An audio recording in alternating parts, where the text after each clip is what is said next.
ওহু আর তাদের একজন ছিল। আপনি জানেন, মানুষ, গ্রাহকরা। আপনি কি জানেন তারা কি চায়? আমি একটু ভেবেছিলাম আর ভাবলাম, মানুষ আসলে কি চায়। এটা একটা ভালো প্রশ্ন। মানুষ কি, দুনিয়া কি চায়? আমি সত্যি এটা নিয়ে ভাবলাম আর মনে হলো বেশিরভাগ মানুষ চায় যেন তাদের কোনো চাপ না থাকে। তারা স্থিতিশীলতা চায়। আর সম্ভবত গত 15-20 বছরে যখন ইন্টারনেট এলো, বেশিরভাগ মানুষ ঠিক করেছিল, আরে আমি এই ইন্টারনেট জিনিসটাতে ঢুকতে চাই। আমি টাকা উপার্জন করতে চাই। আমি চাই যেন চাকরিতে না গিয়েও অনলাইনে যথেষ্ট টাকা রোজগার করতে পারি। আমার মনে হয় এটা আমাদের সবারই একটা ইচ্ছার তালিকা। আমি নিজেও বছরের পর বছর এটা দেখেছি, কারণ আমি ভাবতাম, ওয়াও, নিশ্চয়ই এর চেয়ে ভালো কোনো উপায় আছে। আমার মনে হয় আমাদের প্রত্যেকেই সব সময় বলেছি, নিশ্চয়ই এর চেয়ে ভালো কোনো উপায় আছে। আর আমি এখানে আপনাদের বলতে এসেছি, এই ভালো উপায়টাই আমাকে খুঁজে পেয়েছে। আমার মনে হয় এটা আপনাদের সবাইকেও খুঁজে পেয়েছে। আর জানেন তো, আমরা সব সময় ধৈর্য নিয়ে কথা বলি, আর কিভাবে এটা ঘটছে সেটা নিয়ে। আমি জানি আপনি ইন্টারনেটে সারাদিন কাটিয়ে দিতে পারেন, আর সেখানে লাখ লাখ জিনিস আছে যেগুলো বলে আপনি অনেক টাকা উপার্জন করতে পারবেন। কিন্তু আমি শুধু একটাই জিনিস পেয়েছি যেটা আসলেই কাজ করে, আর সেটা এই কোম্পানি। আমি অন্য জিনিসগুলো দেখি, শুধু দেখতে যে মানুষজন কি করছে। সুপ্রভাত অ্যাশ, কেমন আছো? বাহ, আজ অ্যাশ মুফারেহ এখানে আছেন। সবাই অ্যাশকে সুপ্রভাত বলো এবং ধন্যবাদ জানাও। আমি ভাবছিলাম, মানুষ কেন এমন কিছু চাইবে। আর বেশিরভাগ বেশিরভাগ আপনাদের মধ্যে এমএলএম বা অনলাইনে কিছু বিক্রি করার চেষ্টা করেছেন। আর আমার জন্য যেটা আসলেই নজর কেড়েছিল যখন আমি প্রথম শুরু করেছিলাম, সেটা ছিল ডাইরেক্ট ট্রাফিক। এখন আমি জানি না অ্যাশ নতুন অধ্যায়ে কি কি রেখেছেন, কিন্তু আমি মোটামুটি নিশ্চিত ওটা তার মধ্যে একটা, সেই ডাইরেক্ট ট্রাফিক। আর আমি এটা নিয়ে ভাবলাম, জানো তো এটা কতটা গুরুত্বপূর্ণ। যদি তোমার এখন কোনো ব্যবসা থাকে যেটা তুমি অফলাইনে করো, আর সেখানে ট্রাফিক আনতে সমস্যা হচ্ছে, তাহলে এই কোম্পানিটা এই দিকেই সাহায্য করবে। যদি তোমার কোনো ব্রিক অ্যান্ড মর্টার ব্যবসা থাকে, এখানে অনেকেই ব্যবসার মালিক, আর তোমার কোম্পানিতে সরাসরি ট্রাফিক নিয়ে আসা, এটা সত্যিই দারুণ ব্যাপার। আর আগে, এখন ঠিক জানি না, কারণ আমি ওর হয়ে কিছু বলবো না। ও এখানে আছে। ও ও জিনকে হাই বলছে। ও জিনকে খুব পছন্দ করে, তবে ও তোমাদের সবাইকেই ভালোবাসে। কিন্তু তোমাকে ভাবতে হবে, মানে, ধরো, যদি তোমার একটা গ্যারেজ সেল হয়, তুমি চাও মানুষজন তোমার গ্যারেজ সেলে আসুক। বেশিরভাগ মানুষ কি করে, তারা বাইরে গিয়ে তাদের রাস্তার পাশে টেলিফোন খুঁটির নিচে বা সুপারমার্কেটে একটা সাইনবোর্ড লাগিয়ে দেয়। আর আমার বিশ্বাস, এটা আমার ব্যক্তিগত মত, ভবিষ্যতে যখন তোমাদের ওয়েবসাইট চালু থাকবে, তখনও তুমি সেখানে এ ধরনের জিনিস পোস্ট করতে পারো। দেখো, আমরা একটা বড় গ্যারেজ সেল বা এস্টেট সেল করছি। আমি মনে করি সরাসরি ট্রাফিক হচ্ছে সবচেয়ে গুরুত্বপূর্ণ বিষয়গুলোর একটি, যেটা তার আছে, এবং আমি মনে করি এটা অনেক মানুষের দৃষ্টি আকর্ষণ করেছে। ইন্টারনেটে লক্ষ লক্ষ মানুষ নানা কিছু করছে। লক্ষ লক্ষ, কোটি কোটি মানুষ। কিন্তু তাদের কাছে সেই জাদুকরি বোতামটা নেই, সেই জাদুকরি চাবিটা নেই, যাতে তারা বলতে পারে, কিভাবে আমি মানুষকে আমার ওয়েবসাইটে নিয়ে আসব, কিভাবে আমি মানুষকে আমার বিজ্ঞাপন দেখতে বা আমার প্রচারিত জিনিস দেখতে আনবো। এটা বিশাল, বিশাল একটা ব্যাপার। এই কাজটা করার ক্ষমতা আসলেই খুব কঠিন।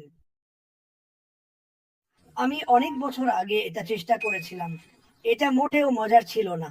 পুরোনো স্টাইলে যেটা আমি জানতাম, সেখানে আসলে আপনাকে কোনো কোম্পানিকে ইমেল করতে হতো এবং বলতে হতো, শুনুন, আপনি কি আমার ব্যবসাটা আপনার সাইটে শেয়ার করতে চান? আমি আপনারটা আমার সাইটে শেয়ার করব। এটাই ছিল একমাত্র উপায় যেটা আমি জানতাম। আর এতে ঘন্টার পর ঘন্টা লেগে যেত। এখন আশ মুফারেহ যেভাবে জিনিসগুলো সেট আপ করছেন, আমার মনে হয় আমরা যেভাবে আগে কথা বলতাম, আমাদের সত্যি এখানে ভালোভাবে খেয়াল করতে হবে। আপনার একটা কোম্পানি আছে। এখন আমি যখন প্রতিদিন ফোর্সে কাজ করতে যেতাম, তখন ওরা আমার জন্য কিছু করতো না, আমাকে সবকিছু নিজেই করতে হতো। আমার কাজের প্রতি আমার একটা দায়িত্ব ছিল। আমার মনে হয় আশ মুফারেহ বলেছিলেন, আমাকে মানুষকে সাহায্য করতে হবে। আমি যথেষ্ট দায়িত্বশীল হতে চাই যাতে তাদের ট্রাফিক এনে দিতে পারি। আর যদি তুমি আগের কথা মনে করো, তিনি দেখিয়েছিলেন তিনি এতে কতটা দক্ষ। তিনি ছোট ছোট প্রতিযোগিতা করাতেন। এই ব্যক্তি 1 মিলিয়ন হিট পেতে পারে, বা 1 লাখ, বা 10,000। আর একদম ঠিক সময়ে যখন বিজয়ীরা নির্বাচিত হতো, তিনি তাদের ভিডিও শেয়ার করতেন আর সঙ্গে সঙ্গে বলতেন তিনি কি করেছেন। আমার মনে হয় তিনি এতে খুবই দক্ষ। আমি অনেকদিন ধরে এ বিষয়ে তার সঙ্গে আসলে কথা বলিনি, কিন্তু ট্রাফিক আনা ছিল তার বিশেষ দক্ষতা। তুমি মনে রাখো, এত বছর ধরে আশমুফারেহ একটা দক্ষতা গড়ে তুলেছিলেন ইন্টারনেটে, কম্পিউটারে কিভাবে মানুষের দৃষ্টি আকর্ষণ করতে হয়, কিভাবে মার্কেটিং করতে হয়। তিনি একজন খুব ভালো মার্কেটার, সম্ভবত সেরা মার্কেটারদের একজন। আমরা সেটা দেখতে পাই না, কিন্তু তুমি দেখবে যখন আমরা এগিয়ে যাব, যখন সবকিছু শুরু হবে এবং চলতে থাকবে, তখন তুমি সেটা দেখতে পাবে। আর যেমনটা বলেছি, আমি নতুন দিক নির্দেশনা জানি না। আমি জানি এটা অনেক বড় কিছু। আমি জানি গত 4.5 বছর, 5 বছর ধরে এখানে থাকার সময় আমরা যেসব বিষয় নিয়ে কথা বলেছি সেগুলো সম্পর্কে আমার ব্যক্তিগত মতামত। আর চাইলে আমাকে সংশোধন করতে পারেন।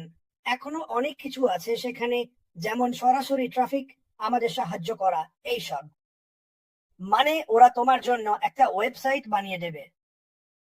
মানুষ আসলে কি চায়? তারা চায় ভালো গ্রাফিক্স। তারা চায় তাদের ব্যক্তিগত ব্যবসাকে পরবর্তী স্তরে নিয়ে যেতে।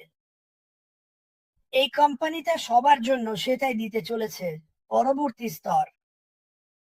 ঠিক আছে, তোমার ব্যবসাকে একেবারে জেড লেভেল থেকে এ লেভেল পর্যন্ত নিয়ে যাবে। এটা ট্রাফিককে একেবারে পাগলের মতো বাড়িয়ে দেবে। আর ও আগেও বলেছিল কিভাবে তুমি তোমার লোকাল এরিয়াতে সরাসরি সেই ট্রাফিকটা পাঠাতে পারো। আর আমি সেটাই বলছিলাম, গ্যারেজ সেলের কথা। এখন এমন অনেক মানুষ আছে যারা গ্যারেজ সেলে যায়, জিনিসপত্র কেনে, তারপর সেগুলো আবার বিক্রি করে। জি, এটা কিন্তু দারুণ একটা ছোট ব্যবসা। আমি নিজেও আগে করেছি এটা। ভাবো তো, যদি তোমার লোকাল এরিয়াতে সরাসরি ট্রাফিক পাও। ধরো, যেমন আমি আগে বই কিনতে যেতাম। আমি তো তোমাকে অনেক আগেই এটা বলেছিলাম। আমি কয়েক ডলারে 100টা বই কিনতাম, তারপর সেগুলো আবার অ্যামাজন বুক স্টোরে বিক্রি করতাম। এটা আমার জন্য খুব লাভজনক ছিল। বিশ্বাস করো বা না করো, এটা আমাকে টিকে থাকতে সাহায্য করেছিল। আসলে এটা অনেক পরিশ্রমের ছিল, কারণ আমাকে অফিস থেকে ফিরে এসে ইমেল দেখতে হতো, কে কি চায়, কার কোন বই লাগবে, সব দেখতে হতো। তারপর আমাকে বইগুলো প্যাকেট করতে হতো, স্ট্যাম্প লাগাতে হতো, আর তারপর পোস্ট অফিসে গিয়ে পাঠাতে হতো। সত্যি বলতে এটা সত্যি অনেক কাজ ছিল। আমি কি টাকা উপার্জন করেছিলাম? হ্যাঁ, আমি টাকা উপার্জন করেছিলাম। কিন্তু ধরো একটা কোম্পানি আসে আর বলে, শোনো, আমরা তোমার ওয়েবসাইট ডিজাইন করতে চাই, আমরা তোমাকে সরাসরি ট্রাফিক দিতে চাই, আর যদি তুমি আরো বেশি ট্রাফিক চাও সেটার জন্য টাকা দিয়ে নিতে পারো। অনেকেই আমাকে এই প্রশ্নটা বছরের পর বছর করেছে, তুমি কি করবে? আমি আমি পুরো ব্যাপারটাই নিচ্ছি। আমি নিজে কিছু টেস্ট আর ট্রায়াল করব, কিন্তু ট্রাফিকের দিক থেকে দেখতে গেলে টেকনিক্যালি আমার সেটা করার দরকার নেই। আমি দেখেছি আশমুফারে আর তার টিমকে, তার নতুন টিম। আমি ভাবতে পারি, আমার বিশ্বাস ওরা একেবারে পাগলের মতো অপেক্ষা করছে এটা শুরু হোক আর ওরা কি করতে পারে সেটা দেখানোর জন্য। আর আমি ভাবছিলাম কি বলবো, হঠাৎ মাথা থেকে সব উড়ে গেল। আপনি যদি ভাবেন, আমি জানি এখানে অনেকেই অনলাইন ব্যবসা করেন।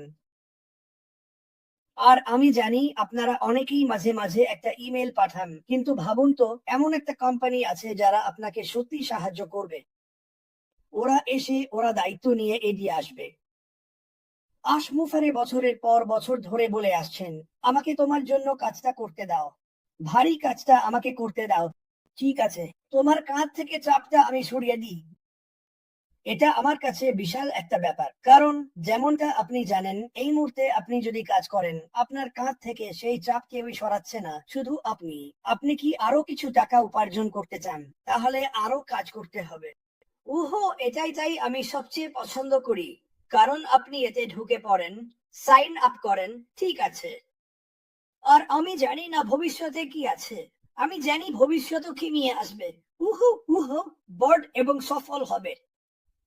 কিন্তু এমন একটা কোম্পানি পাওয়া যারা আপনার সাইটে ট্রাফিক নিয়ে আসবে, উহ, যারা লিংক তৈরি করবে যাতে আপনি বিজ্ঞাপন দিতে পারেন, তারা আপনাকে মার্কেট করবে, এটা দারুণ।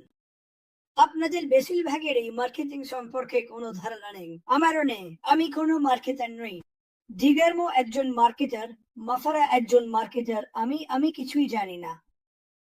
যেটুকু জানতাম সেটা বহু বছর আগের কথা। কিন্তু আপনি যদি এটা ভালোভাবে দেখেন, আমি মানুষকে বলি, এখনই এমন অনেক মানুষ আছে, এবং আমি বলছি লাখ লাখ মানুষ এই কোম্পানির উড়ে যাওয়ার অপেক্ষায় আছে, কারণ তারা জানে এটা তাদের ব্যবসায় সরাসরি ট্রাফিক এনে দেবে। ও যতগুলো প্রোডাক্ট তৈরি করছে সেগুলো শুনুন, ও যা কিছু তৈরি করছে সবই মানুষের জীবন আর ব্যবসায় কিছু যোগ করার জন্য। ঠিক আছে, আয় তৈরি করা। ও বহুবার বলেছে, আমার যতদূর মনে পড়ে, 4.5 বছর ধরে একাধিক আয়ের উৎস, এবং সেটা শুধু ওর মাধ্যমেই। এখন আপনার জন্য তৈরি ব্যবসা আছে, সরাসরি ট্রাফিক, আপনি যা যা টুল চাইতে পারেন সবকিছু। আরো ভালো, আরো দ্রুত এআই সংবাদ, ডিজিটাল অটোমেশন, আর আপনাকে শুধু এতে যোগ দিতে হয়। আপনাকে এমন কোনো বিল্ডিং খুঁজতে হচ্ছে না যার জন্য মাসে 4 বা 5 ডলার ভাড়া দিতে হবে। আমি এটা দেখেছি, আমার পরিবার এটা ভোগ করেছে। আশকি বুঝে সবচেয়ে বড় দেয়ালটা হচ্ছে যেটা আপনি নিজের মনে তৈরি করেন। কখনোই আপনার মনকে আপনার স্বপ্ন থেকে সরিয়ে দিতে দেবেন না, বা আপনাকে হাল ছেড়ে দিতে ঠকাতে দেবেন না। খুব ভালো আশ। ওহো, আমি এটা ওখানে যোগ করব। আরে, আমি তো ভুলেই গিয়েছিলাম যে এটা করতে পারি। নিশ্চিতভাবেই। আমি ওকে সেদিন বলছিলাম, আশ, যে অন্যরা কিছু বললে তোমাকে যেন পঙ্গু করে না দেয়। বেশিরভাগ মানুষ, আর তোমরা সবাই জানো, যদি তুমি কাজ করো তাহলে তোমার অফিসে অন্তত 2-3 জন তো থাকেই, আর তুমি। আর সবচেয়ে খারাপ কাজ হচ্ছে মাঝে মাঝে তুমি কি করছো সেটা ওদের বলাটা, কারণ তুমি জানো ওরা কি বলবে। তুমি কি মজা করছো? এটা তুমি পারবে না, এটা তুমি করতে পারবে না। আমার এক বন্ধু অনেক আগেই তোকে বলেছিলাম, সে একটা স্ট্রিট মল বানাতে চেয়েছিল, আর সবাই বলছিল তুমি পারবে না, এটা অনেক টাকা লাগবে, তুমি পারবে না। সে করে দেখিয়েছে। সবাই অফিসে বলছিল ও পাগল, ও কোনোদিন পারবে না। এই ছেলেটাই করে দেখিয়েছে। সে নিজে স্ট্রিপ মল বানিয়েছে, সে নিজেই ডিজাইন করেছে, অনেক টাকা খরচ করেছে, সবকিছু কপি আর প্রিন্ট করিয়েছে এখানে। আর এটা ছিল টানা 2 বছর শুধু কঠোর পরিশ্রম আর অনেক টাকার ব্যাপার। সে যতটা সম্ভব ওভারটাইম করেছে, কারণ সে যা উপার্জন করত সবই ওই ব্যবসায় ঢেলে দিত। কিন্তু জানো কি, সে এটা বানিয়েছে। মিনিমলটাতে আমার মনে হয় হয়তো 10টা দোকান ছিল। সে সেই দোকানগুলো মানুষ দিয়ে ভরিয়ে দিয়েছিল, আর সে সফল হয়েছিল। তুমি কি জানো প্রতিদিন কত মানুষ চেষ্টা করে আবারও চেষ্টা করে? তারা বোঝে যে আমরা ব্যর্থ হব। আমরা বুঝি হয়তো কিছু একটা ঘটতে পারে। আমি একটা দারুণ গল্প পড়েছিলাম, যেটা আমি জানতাম না, আর আমি ভুলে গেছি সেটা কি ছিল। এটা ছিল একটা ডেলিভারি কোম্পানি। একটু দাঁড়াও, খুবই আকর্ষণীয়, আমি এটা কখনো দেখিনি। এটা ছিল নিয়ে। ডেলিভারি সিস্টেমটা কি? আজ আমার মাথাটা একদম ঝাপসা লাগছে। দেখি এটা কি না। ঠিক আছে, আমি এটা তোমাকে পরে শোনাবো। আর আমি এটাও জানি এটা কি। 1970 সালে ফ্রেড স্মিথের কাছে ফেরেকের জন্য শেষ $5 ছিল। সে মালিক ছিল। ফেডেক্স তখন ধ্বংসের মুখে ছিল। এখন আমি যা বলতে যাচ্ছি সেটা কাউকে করার পরামর্শ দিচ্ছি না, কিন্তু উনি ঠিক এটাই করেছিলেন। তিনি ক্যাসিনোতে চলে গেলেন। তার কাছে মাত্র $5 ছিল, আর তিনি ব্ল্যাকজ্যাক খেলতে বসলেন, আর জানতেন হারলে সব শেষ। ঠিক আছে, কেমন যেন দুর্ভাগ্যজনকভাবে সৌভাগ্যক্রমে তিনি টেবিলে $27,000 জিতে গেলেন। এখন আমি বলছি এটা করতে যাবেন না। তিনি একটা সুযোগ নিয়েছিলেন, ঝুঁকি নিয়েছিলেন, ঘুরে দাঁড়িয়েছিলেন, আর সেটাই ফেডেক্সকে টিকিয়ে রাখার জন্য যথেষ্ট ছিল। এখন সেই কোম্পানিটা পরিণত হয়েছে বছরে $90 বিলিয়ন ব্যবসায়, এবং প্রতিদিন বিশ্বজুড়ে লক্ষ লক্ষ প্যাকেজ ডেলিভারি করে। ঠিক আছে, তিনি একটা সুযোগ নিয়েছিলেন, আশমাফারা তিনি কিন্তু সেই সুযোগটা নেননি। জানতে চান আমি কেন এটা বলছি? কারণ তিনি ঠিক জানতেন তিনি কি করছেন। তিনি এটা নিয়ে বছরের পর বছর ধরে গবেষণা করেছেন। বলেছেন, দেখো ভাই, না আমাদের এটা বদলাতে হবে, এটা ঠিক নয়, শুধু এই লোকটাই টাকা কামাচ্ছে। তিনি বলছেন, আমরা কেন পারি না? শুনুন, আপনি যদি সত্যি আশমাফারাকে জেনেন তাহলে জানেন তিনি চান সবাই সফল হোক। তিনি চান না মানুষ কষ্ট পাক। তিনি চান না মানুষ দুশ্চিন্তায় ভুগুক। আমরা আমরা তো মর্টগেজের টাকা দিলেই সঙ্গে সঙ্গে টেনশনে পড়ে যাই। ওহো ঈশ্বর, 30 দিনের মধ্যে আবার দিতে হবে, কারণ এটা তো চলতেই থাকে। এখন ভাবুন তো, আপনার যদি এমন একটা ব্যবসা থাকতো যেটা চলতেই থাকতো, বাড়তেই থাকতো, গড়ে উঠতেই থাকতো, কোনো সীমা নেই।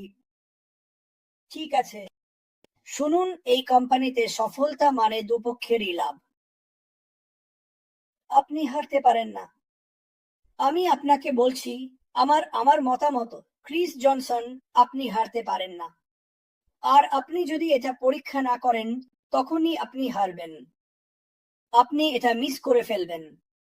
এটা হচ্ছে সবচেয়ে বড়, সবচেয়ে দারুণ আর সবচেয়ে পাগলাটে ব্যবসা যা আপনি কোনোদিন দেখেছেন। ঠিক আছে, আমাদের জীবদ্দশায় ভবিষ্যতে কি হবে আমি জানি না, তবে উনি সবসময় 10 বছর আগে ভাগে ভাবতে চান, সেটাও বলেছেন। 10 বছর আগে ভাগে, তাই নতুন যে কোনো প্রযুক্তি আসুক না কেন উনি তার অংশ হতে চান। অধিকাংশ কোম্পানি এতদূর আগে ভাগে ভাবে না। তারা ভাবে, ঠিক আছে, আগামী সপ্তাহে আমরা কি করব। এই লোকটা ভবিষ্যতের কথা ভাবছেন। 1 বছর নয়, 10 বছরও নয়, শত শত বছর, যেখানে এটা চলতেই থাকবে। তিনি আমাদের বহুবার বলেছেন, আমাকে তোমাদের উত্তরাধিকার গড়ে তুলতে দাও। ঠিক আছে, শুধু দেখো আমি কি করি, ধৈর্য ধরো আমি কি করি। এটা কঠিন। তুমি জানোই না এই মানুষটা কি কি পেরিয়ে এসেছেন। ঠিক আছে, আমার একটু ধারণা আছে। ঠিক আছে, আমি দেখেছি আমার বাবা মা বছরের পর বছর সংগ্রাম করেছেন, টাকা উপার্জন করেছেন, কিন্তু কিন্তু ব্যবসাটা সবসময় কারো না কারো মেরামতের দরকার হতো। কিছু না কিছু সব সময় নষ্ট হতো। এখানে তোমার সেই দায়িত্ব নিতে হয় না। ঠিক আছে, তোমার সেই দায়িত্ব নিতে হয় না। আমি নিজেই ভাবি, বলি, এই কোম্পানিতে তোমার দায়িত্ব কি? তোমাকে কর দিতে হবে, তোমাকে একটু ভাগাভাগি করতেও হবে, তোমাকে কোম্পানির ভালো দিকগুলো নিয়ে কথা বলতে হবে, মানুষকে কোম্পানির দারুণ দিকগুলো দেখাতে হবে। এতটাই সহজ ব্যাপার। তোমাকে এমন কোনো বিল্ডিং নিয়ে চিন্তা করতে হয় না যার জন্য মাসে $5 খরচ হয়। তোমাকে বিল্ডিং এর চারপাশের ঘাস কাটার চিন্তা করতে হয় না। আলু ঠিক আছে কিনা দেখতে হয় না, টয়লেট পেপার আছে কিনা নিশ্চিত করতে হয় না, পাইপলাইনের কাজ ঠিক আছে কিনা দেখতে হয় না। এইসব ব্যাপার অনেকেই ভাবেন না। আমি এই জীবনটা ছোটবেলায় আমার বাবা মায়ের সঙ্গে কাটিয়েছি। তাদের সবকিছু নিয়েই চিন্তা করতে হতো। তাদের চিন্তা করতে হতো এমন সব মানুষের ব্যাপারে যারা ঠিক মতো কাজ করতো না, চুরি করত। আমার বাবা মা ছিলেন, তারাই ছিলেন দায়িত্বশীল মানুষ। তুমি লোকটাকে নিযোগ দিয়েছ, অনেক সময় এসব খরচ তাদের নিজেদের পকেট থেকেই দিতে হতো। তাই যখন অ্যাশ মাফেরা বলেন, আমি তোমাদের এই ব্যবসাটা দিতে চাই, আমি দায়িত্ব নিতে চাই, আমি কঠিন কাজ করতে চাই, আমি প্রত্যেককে উপরে তুলতে চাই, তখন সেটাকে তার প্রকৃত মূল্য অনুযায়ী গ্রহণ করো। শুভ সকাল, মিস্টার ডিডারমো। আজ আমার বলার মতো এটাই ছিল, মিস্টার।